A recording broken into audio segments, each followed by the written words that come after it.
विष्णुरूपं वामनदर्शनम् ॐ नमो वामनाय धर्मस्थापकाय विश्ववर्धिनाय नमः ॐ श्रीवामन चैतन्य विध्वंसनाय लोकदात्मने नमः।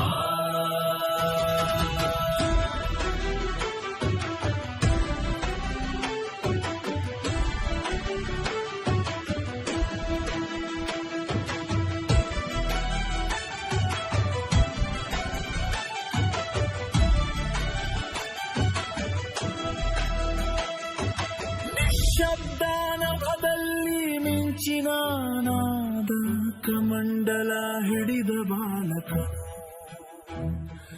ಬಲಿಭಕ್ತಿಯಿಂದ ನಿಂತು ನಿನ್ನ ಆಶೀರ್ವಾದಕ್ಕೆ